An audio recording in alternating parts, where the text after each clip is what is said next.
On joint là-dessus Yasmine et Antoine pour notre joute des analystes. Bonsoir à vous deux.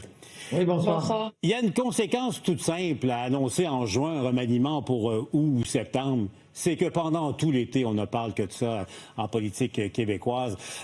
Yasmine Morin nous apprenait que ça devrait se faire le remaniement autour de la fête du travail, peut-être quelques jours avant ou quelques jours après. Il y a comme une séquence là-dedans. Mais on s'entend, Yasmine, là, commençons la discussion là-dessus. Il y a une question centrale dans le remaniement. Est-ce que Christian Dubé reste ou pas à la santé? Il y a plusieurs rumeurs qui envoient Christian Dubé aux finances de manière à finalement avoir ce changement. Tout le monde imagine Éric Girard et Christian Dubé comme des intouchables, mais ce qu'on nous répète souvent, c'est que il n'y a pas d'intouchables dans ce remaniement et on risque de voir un changement aux finances et que ce serait Christian Dubé qui occuperait ce poste-là, laissant la porte ouverte à la santé pour une éventuelle Sonia Lebel, ce qui pourrait être intéressant à entendre. Mais où atterrirait Éric Girard et accepterait-il, lui, les rumeurs disent qu'il ne se représenterait pas, de faire un autre ministère? Est-ce que ce serait le Conseil du Trésor, par exemple? Antoine, l'autre élément dans l'équation pour François Legault, parce qu'il veut faire du neuf, là, on s'entend là-dessus. Hier, je vous en parlais, là, le scénario qui circule, qui est vraiment sérieusement à l'étude, c'est d'être dans l'air du temps et de diminuer la taille du Conseil des ministres, donc moins de ministres. Ça laisse moins de place pour tous ceux et celles des banquettes arrière qui rêvent d'accéder au sacro-saint Conseil des ministres. Puis ça force à empiler les portefeuilles sur le dos de certains.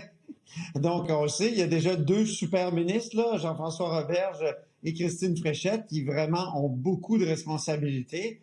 Alors, est-ce qu'on aurait d'autres super ministres à ce moment-là? Est-ce qu'on va conserver ces 2 groupes de ministères dans les 2 cas que je viens de nommer? Est-ce qu'on va en ajouter? Donc, c'est ça. Si on veut faire un cabinet plus petit, c'est ça. Puis, par contre, est-ce qu'il y a beaucoup de gens ministrables dans ceux qui ne sont pas actuellement?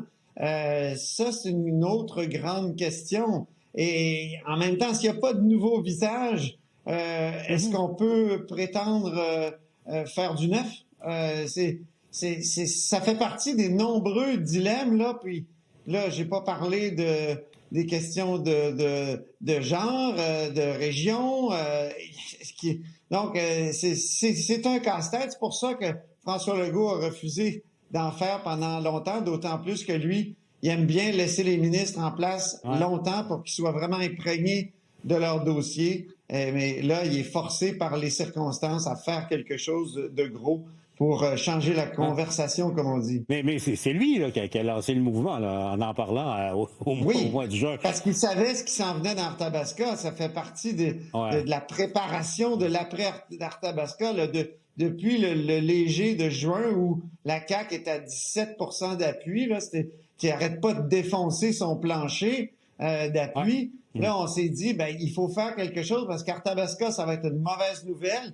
Puis plein de gens vont dire, si François Legault peut pas gagner dans Arthabasca, il peut pas gagner nulle part. Et ça va être, évidemment, ça va lancer dans des spéculations infinies. Les élus actuels vont se dire, moi, je peux pas être élu. Donc, il y a un risque là, de désertion complète. Alors, il faut faire quelque chose. Et c'est pour ça que l'annonce a été faite de façon très hâtive d'un grand remaniement. Maintenir ses troupes sur le qui-vive, hein, c'est machiavélique quand même. J'ai un défi à vous lancer. Là. Demain, on se reparle demain dans le jeu des analystes. Revenez-moi avec votre petite liste de ministrables, des députés d'arrière-ban qui pourraient accéder au cabinet. Là. C'est vos devoirs pour ce soir. L'autre élément, c'est beau les calculs, les manœuvres politiques de François Legault, mais il y a quand même un gros nuage noir qui plane au-dessus de sa tête, de son gouvernement, c'est la commission Galland. Yasmine, ce qu'on entend, c'est que les ministres, les politiques, entre guillemets, seraient appelés à témoigner là, probablement la 3e semaine ou la dernière semaine du mois d'août. Et ça aussi, c'est une zone de très, très grand danger pour le gouvernement. On dirait qu'il y a une période d'embouteillage fin août, début septembre pour le gouvernement d'un point de vue politique. Alors oui, on entend que des ministres, donc des membres du Conseil des ministres actuel de François Legault, iraient témoigner en audience publique devant la commission Galland. Et pendant cette période-là, il y aurait ce fameux remaniement. Donc, il y a des personnes qui vont changer de siège pendant cette période qui va être explosive politiquement parce qu'il suffit d'une révélation, d'un document rendu public, d'une information pour que finalement le gouvernement ne contrôle plus l'agenda et le narratif. Ah, Cet agenda qu'ils essaient d'écrire, ce script qu'ils essaient d'écrire avec le remaniement ministériel. Tout un embouteillage politique en ce début en fin d'été. Et dans quel état de fatigue psychologique va rentrer ce nouveau gouvernement à la session parlementaire? Tout va se jouer fin août, début septembre.